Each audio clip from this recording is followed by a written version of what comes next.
Hey there, and welcome to our first live Q&A. This is something that we're going to be doing a little bit more often, and now that we're um, aware of how important TikTok is and how great it is to post educational content to help footballers get fitter, faster, stronger. That's what we do here at Prepare Like a Pro, and that's what these live chats are going to be all about. So if you have any questions, make sure to either comment, or if you have the option, hit the question button in the bottom of your screen to be able to send in any questions you have around your football. Could be maybe some issues you're having with your training, and I'm going to just quickly touch on both how to get fitter, how to get stronger, and how to get faster, and the key times to focus on those. So I'm just having a bit, while people are logging on, I'm just going to have a bit of a play around with TikTok and just see the different functionalities we have here, as this is my first live mirror video. There we go, that's looking better, cool.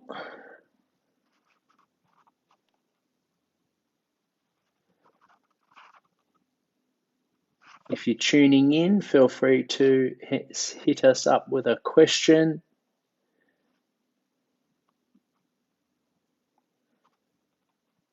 I'm going to start talking about how to get fitter, faster, stronger very shortly. I just want to give everyone another minute to log on. If you are tuned in to this live, just hit the plus button so I can see that you're here.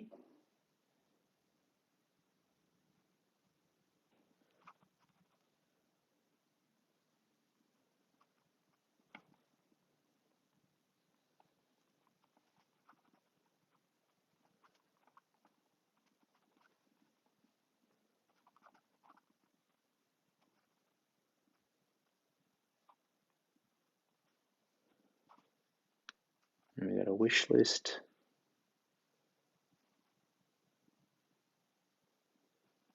Okay, people are starting to tune in now. If you have any questions around your football physical preparation, just hit the question button at the bottom of your screen.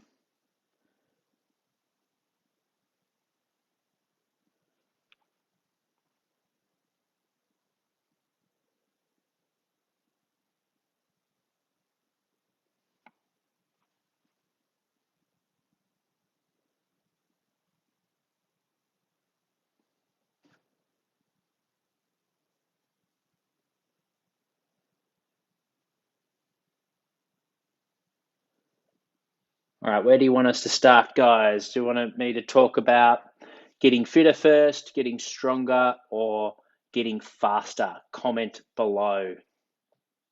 I'll talk about all three, but comment which one you want us to start. All right, Jai. How you going, Jai? Where do you reckon we start with getting fitter, faster, or stronger? Oh, I can hear. How you going, Jai?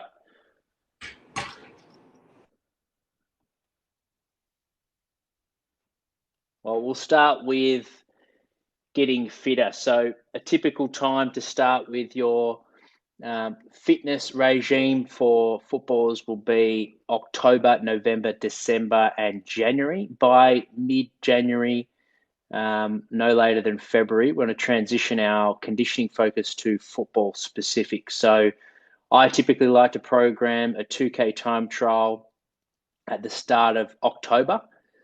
Obviously, you're not going to get your PB at that stage. It's going to be a little bit of an eye opener because you're going to be football fit by that stage, but you're certainly not going to be 2K fit after a season. So that's a nice way to have a gentle slap in the face, a bit of a wake up call, and you might get a minute over what your PB was from last year. And we can use that score as a benchmark to program your rep running for the off-season program. So from that 2K time trial, let's say we do it October 1st, and you get 8 minutes. We can break that down and work out the average speed that you're moving over that 8 minutes. Let's say it was 4 meters per second. and then that we can use that to prescribe your rep running. So at times for your shorter distances, we might move at 150% of that. So let's say that's around 5.5 meters per second. And then for your longer distance efforts, we might only move at 120%.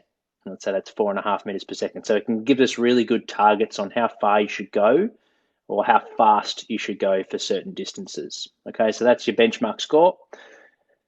Then you'll naturally do a 2K time trial at your first day back at preseason or at some point during the November, December phase. That's a good opportunity to try and shave 20 or 30 seconds off. Thanks, Firecracker. Love the fact that you're with us, mates. Feel free to send through any questions that you want me to answer around your football preparation. So you hit your 2K time trial with your club, and let's say you shave 30 seconds off that work that you did in the off season. But you still have 30 seconds that you need to get. That's where we then use that new updated time to program for your Christmas block. And this is where you can really get an edge as a footballer, because most footballers will take a bit of a break from their training, get complacent, have a bit of a rest, which is important, but we want to make sure that we keep up your running volume. So that's where we really go hard with your conditioning. 3 to 4 running sessions a week, 2 where you're really working on your work rate and your aerobic capacity. So when you return back to the club mid-Jan to late Jan, you hit your PB 2K time trial, you show the club and yourself that you're in your best shape, and then you can finally move on to football preparation and work on more things like acceleration, change of direction, repeat speed, the things that once you've built that base, that fitness, we want to then start working a little bit higher up towards more your higher intensity efforts, that repeat speed, because you've built that base. So that's where we progress with your conditioning. And that's awesome because you've built that base, your body's going to be fit, so you're going to be resilient to be able to handle more high intensity training. So 1, you're going to prevent injuries, but 2, you're going to be able to back up your sessions. You're going to recover better, which is one of the other perks from making sure you're improving your tank, is that you'll be able to recover better from high intensity training. And obviously, if you recover better, then you're able to produce high quality training. So that's where it really helps with your high speed work. Firecracker's written in, with any progression, how does that work if you've had any injuries but want to get your numbers up? Yeah, great question, mate. When you're injured, we want to make sure that we get the body healthy as soon as we can. So work closely with a physiotherapist, get the body back to where you were before you were injured. That's number 1. And then we start to focus on your performance markers. So getting back to your 2K time trial, getting back to your 20-meter sprint time, your vertical jump, your strength and power in the gym, and obviously all your skills and technical side of things from a football point of view. So number 1, rehab the injury properly so it's not going to be an issue later on in your career. So do that really well and work with a physiotherapist. Then once you've got that to a point, then you want to start to build your loads up to a point where you're not only at the same level of an athlete that you were before the injury, but hopefully you're actually better. And that's a great opportunity in rehab where maybe you're not doing as much skills, you're able to actually work on your strength or your power or other areas of your game that you can get better at. Great question, Firecracker. If anyone else is listening in, make sure to, no worries, mate, send in some more questions. You can use the question button at the bottom of your screen if you have that option. Otherwise, like Firecracker did, just post the comments below. So that's your fitness side of things. Really important that you dominate your 2K time trial by mid-Jan. So you show the club, you show yourself and your peers that you're fit, and then you move on and you start to focus more on shorter rep running, more high intensity change of direction work, which is going to really help your football and get yourself football fit, because your practice matches won't be far away. Whereas if you don't hit your 2K time trial with that mid-Jan, mid-Feb, and you've got to keep training and putting in that extra work, you're not putting that time and energy into your football specific work. Okay, so that's really, really important.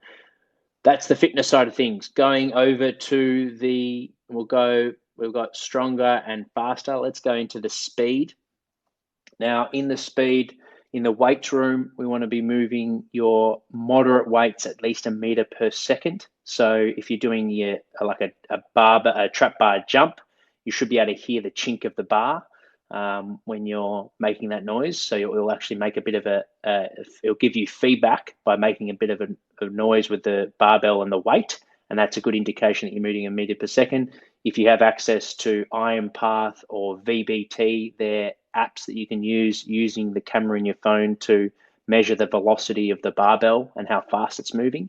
So that's another way that you can objectively measure how fast you're moving. And that's the key when we're trying to develop power.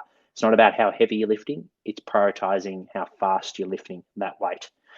And typically the research shows that if you're moving weight at a meter per second, that's going to give you a good, strong stimulus to improving your power. Whereas if you're moving at 0.7 meters per second or 0.5 meters per second or slower, you're actually more working on your strength. So that's when we want to focus on how heavy you can lift. But you're not lifting fast enough to elicit power development. Okay, so when we're working on power in the gym, it's how fast you move. The intent is to move that weight as fast as possible. That's really important.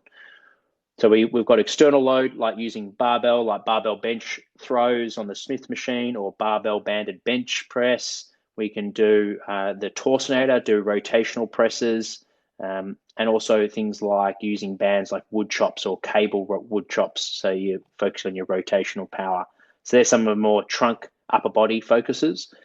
From a fend off point of view, for getting getting faster, we want to focus on your Dustin Martin fend off, so your bent arm strength, as well as your straight arm strength, which I'll go into a little bit later on when I talk about strength development. So for your bent arm strength, think things like dumbbell floor press. Think about things like using the Torsionator push press, where we're getting to use our legs and we transfer that force from our legs through to the upper body. And the other exercises from your lower body point of view, lots of jumping. So jumping with weight and jumping with just your body weight to improve your power development. That's our speed work in the gym. Okay, so typically we're more focusing on power and then save your speed for on the field. That's where we want to do high intensity accelerations at 5 meters, 10 meters, 15 and 20 meter efforts, where you're trying to get to the target as fast as possible. So think putting lots of force into the ground with your strikes. So you're building up that momentum by putting a lot of force into the ground, so your body's being able to travel through space at a fast pace. So that's our acceleration work. Then you've got your lateral work, which I saw Firecracker, what's the best routine to get your agility up with your speed? Another great question. So when we're working with agility, there's a reactive component to agility. So agility is different to change of direction. So if your agility, we want to have someone out in front of you that might have a football that they roll out. And when they roll out, you change direction to grab that ground ball.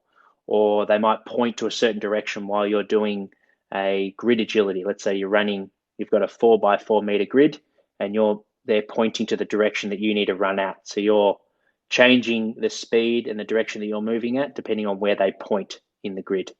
So that's a good drill. And I've actually got that drill in my YouTube channel. If you go to our Change of Direction Agility YouTube playlist, we've got that grid agility drill in there that you can check out.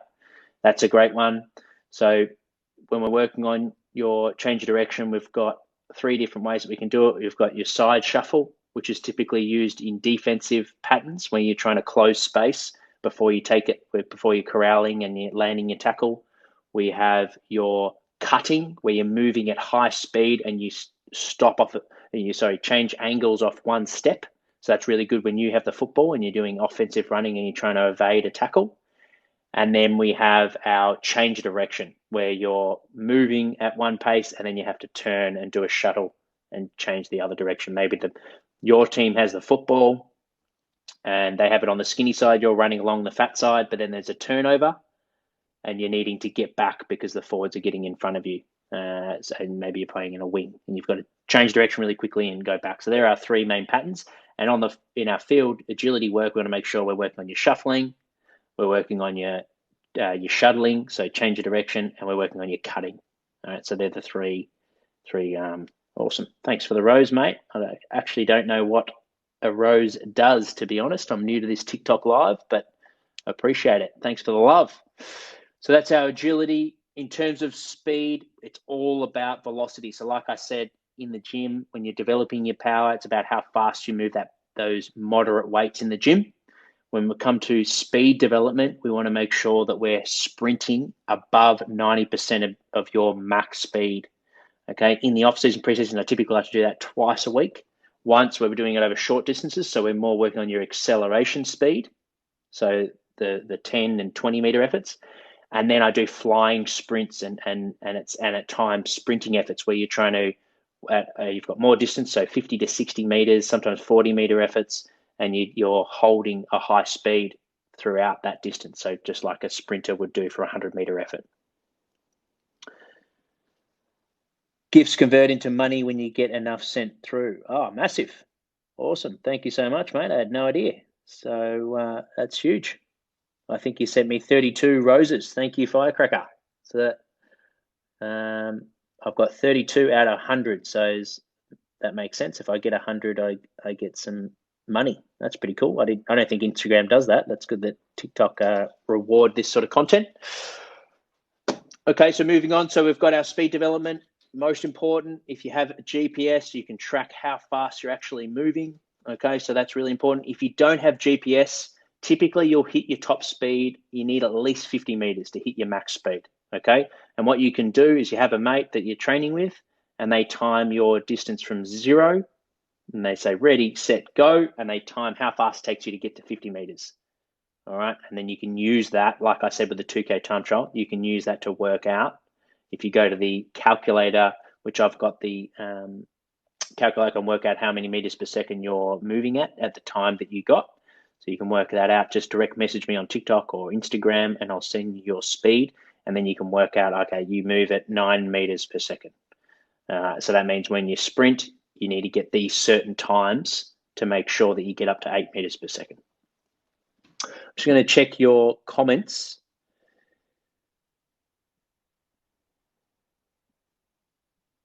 What is the best routine for agility? I've covered that. Dodging and speed. So that's where you want to work on your cutting, Firecracker. So make sure cutting is all about moving at high speed, and then your moving direction off one step. G'day, Jai. So you're moving, change your direction off one step. Jai's trained with me. He's done lots of those cuts before. Just checking your comments, guys, to make sure I haven't missed any questions. Nope, all good. Okay, so that's our speed development. Now we're going to go into our strength. So we're focused on getting fitter, getting faster, now getting stronger. Okay, so getting strength, we want to make sure you're lifting heavy once a week with pressing movements. So bent arm pressing movements. So bench press is a really good exercise for that. And when I say heavy, one week you might work up to a heavy 6 rep max. Okay, so let's say that's 100 kilos. The next week you might work up to a heavy 5, and that's 105 kilos. And then the third week you work up to a heavy 4, and then that's 107 kilos. And then by the fourth week of that training block, you work up to 110 kilos for 3. Okay, so we're progressively overloading how heavy you can lift, and that's producing more force over time. Okay, so that's really good for when we've got someone close to you, maybe you're a forward, and you're pushing someone away to create separation before you do your lead. All right, so that's our bent arm strength. In terms of straight arm strength, we want to make sure that we're being able to lock out and hold an opponent away from us if we've got the football, or like if you're in a stoppage situation and you're inside midfielder, you need to have that straight arm strength and be able to hold away. So that's where we do like things like heavy dumbbell press, one arm's pressing and it's alternating over our chest. The other arm is locked out, so that elbow's nice and straight as we load the other arm. We're doing our bent arm with our straight arm. Okay. Top 10 NAB League players in your opinion? Jaja, actually, to be honest, I'm not 100% sure. I'm not the best person to ask. I'm working in the AFL and VFL. I'm not actually working in NAB League. So we've just brought on Harry Sheasel, and he's supposedly to be top 10. So I'm aware of his draft chances and draft prospect. But I'm also aware, working in the AFL, that it can change on the night depending on everyone's club, their squad lists and what AFL clubs need and that sort of thing. But yeah, sorry, mate, I'm not 100% sure. Do you have any idea? Comment below on who you think your top 10 is. We did a video actually yesterday, and someone commented their top 5.